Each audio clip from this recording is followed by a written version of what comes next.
Por que tu decidiu se inscrever nessa primeira competição? Eu já corria na educação física, dava a volta no bairro para treinar para educação física. Eu sempre pratiquei outros esportes, nem vôlei, handebol, o futebol.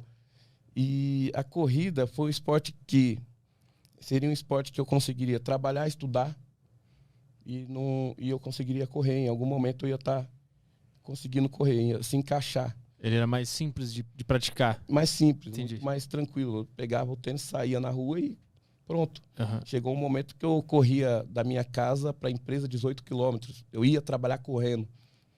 Na época você virava chacota, é lógico, né? Todo mundo, esse cara não tem o que fazer. Ou você chegar na empresa, o cara falava assim, o Carlos está vindo correndo porque ele não tem dinheiro para o vale transporte. Então vira essa chacota. O cara chegava todo suado também? Daí tinha que achar um banheiro lá dos mecânicos para estar tomando banho e começar a trabalhar. Mas não era só o meio de transporte, né? Naquela corrida que eu saía da minha casa para a empresa, saía um sonho ali. Você ia planejando um monte de coisa, ia nascendo projetos na sua cabeça ali. Eu chegava com a mente totalmente oxigenada para trabalhar, então eu tinha várias ideias. Eu já estava lá na frente, olhando como que eu quero estar daqui 5 e 10 anos. Eu sempre pensei isso. Durante a corrida, tu tinha um tempo meio que ocioso dentro da cabeça, né? Porque o teu corpo estava funcionando, né? Isso. Pra pensar, quase que uma meditação que tu fazia. Era uma meditação em trânsito e era um tempo para mim também, né? Uhum. E aí, aí tu participou dessa prova nesse domingo que tu tava contando. E aí, como é que foi essa prova? Foi horrível. Eu tava... Cheguei entre os últimos, atropelei uma tiazinha que tava saindo do portão. Eu dei uma trombada nela. E aí, assim, totalmente estabanado. Mas, assim, horrível no sentido, assim, eu cheguei entre os últimos, né? Uhum. Eu nunca fui competitivo, né? Muitas pessoas falam, pô, mas ele foi super-humano, eu nunca vi ele ganhando uma prova. A pessoa quer ver você ganhando na São Silvestre, ganhando a maratona em São Paulo. Eu nunca fui competitivo. Eu sempre comecei e terminei minhas provas.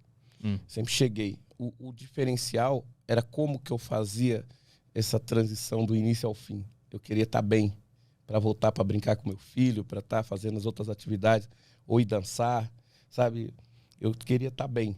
Então eu sempre respeitei meu organismo para não estar lesionado, né? E dar um hiato aí, um intervalo e não conseguir fazer aquilo que eu mais gostava. E também tinha aquela coisa, eu tinha que trabalhar, eu tinha que estudar, então eu tinha que respeitar o meu corpo. Então eu sempre tive aquela coisa de saber controlar a ansiedade. A corrida já traz isso também para você. Mas eu sempre olhei de modo conjuntural. Eu falei, peraí, eu tenho outras esferas na vida. Eu não posso sair que nem louco aqui, daí chegar amanhã, que é segunda-feira, como que eu vou trabalhar? Eu posso perder o emprego, e aí? Daí eu não vou ter dinheiro, e vai virar um problema. Peraí, então eu tenho que fazer algo que vai somar. Um somando com o outro. Então, a corrida foi aos pouquinhos entrando no dia a dia das empresas, porque todas as empresas que eu trabalhei acabaram virando meus patrocinadores. A empresa que meu pai faleceu, por exemplo, eu cheguei a trabalhar 10 anos lá. E a minha primeira ultramaratona de 100 quilômetros, que foi em Cubatão, em 97, eles pagaram a minha inscrição, meus equipamentos. Mas como é que eles viram que valia a pena te ajudar? Como é que tu se destacou nesse esporte? Eu sempre buscava o apoio dos comerciantes locais, né? Enchia a camiseta de quadradinho de empresa para conseguir fazer, por exemplo, eu vou para o Rio de Janeiro, Florianópolis, vou para Recife. E aí, isso, é lógico, começa a chamar a atenção dentro da empresa, né? Você chega correndo, vira chacota. Chega uma hora, o dono da empresa quer perguntar por que você está fazendo isso, né?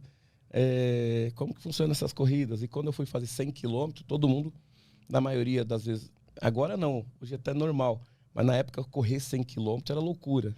Correr uma maratona já era loucura, mas 100 quilômetros, em 1997, era loucura. Aí o cara quer apostar para ver se você vai terminar mesmo. É mais uma coisa de, será que ele consegue terminar? Vamos colocar ele lá, vamos ver se ele termina. Vamos fazer isso acontecer só para a gente ver aqui. E aí a segunda que eu tive já foi internacional, que foi na África do Sul, a Conrads Marathon. Uma prova de 90 quilômetros que reunia 15 mil corredores.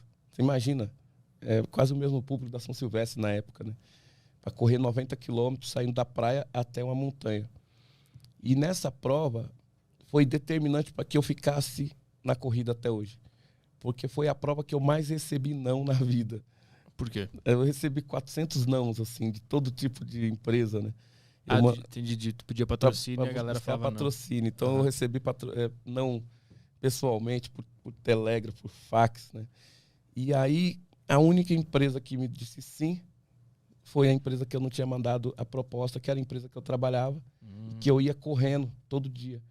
E num dia, faltando um mês e meio para a data da viagem, estava chovendo, eu correndo na Anchieta, o dono da empresa me ofereceu carona, eu não quis entrar no carro, eu gritei falando que eu estava me preparando para correr na África do Sul, né? Aí ele falou, você vai ser atropelado, tá molhado, não sei o quê, nesse acostamento, tá maluco? E eu falei, não, que eu tô me preparando para correr na África do Sul. Aí quando cheguei na empresa, ele me chamou para conversar e queria saber esse negócio, que história era essa de se preparar para correr na África do Sul. Só que para chegar nessa conversa aí, antes disso, todo mundo perguntava, por que você tá vindo correndo?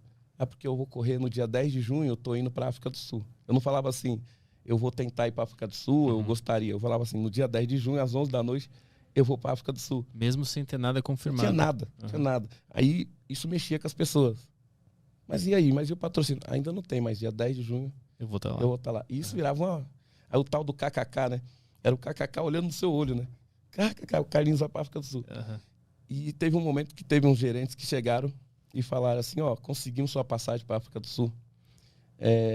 Pegaram um guia de rua, na época, aqueles guias de rua de São Paulo, printaram lá com aquelas marca-texto, me deram 2 vale transporte e falou, ó, passagem de ida e volta para a África do Sul, que era Rua África do Sul, num bairro de São Paulo. Aquele dia, lógico, internamente, quando a pessoa faz isso, internamente passa uma tempestade. Só que aí a sua postura vai fazer diferença. Você pode ser um cara conflituoso, bater de frente e aí gerar um conflito desnecessário, ou fazer que nem eu fiz. Eu sorri, agradeci, falei, eu vou para a África do Sul. E, de repente, um mês depois dessa brincadeira, o dono da empresa pergunta por que eu estava correndo e, de repente, ele aperta a minha mão e fala, você vai para a África do Sul e nós vamos juntos. Então, ali foi um momento como se eu tivesse ganho a prova. Chorei que nem criança.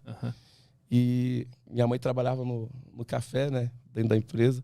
A primeira pessoa que eu fui falar que eu tinha conseguido um patrocínio para a África do Sul.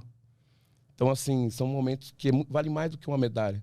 E aí, como é que foi essa competição na África do Sul? Foi tua primeira no exterior, né? No exterior. 90 quilômetros. 90 quilômetros, tinha 14 mil corredores. Eu era o único brasileiro. Eu fui na história, o segundo brasileiro a correr essa prova. Está lá. Eu completei a prova, mas eu não peguei a medalha. Que era o tempo limite para você conseguir a medalha, era 11 horas. Eu fiz em 11 horas, 1 minuto e 27 segundos. Mas, assim, quando eu terminei a prova, quando eu cheguei, a emoção foi tão grande. Eu comemorei, assim, eu vibrei tanto como se eu tivesse ganho a prova.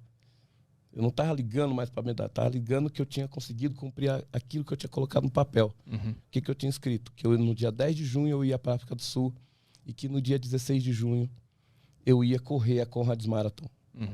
Eu corri a Conrads. Fiz amigos, fui aplaudido, né? E não ganhei a medalha. Hoje, se eu fosse lá, eu ganhava a medalha, que era 12 horas. O limite aumentou agora para 12 horas. Saquei. E fiquei sendo o segundo brasileiro a correr a Conrads.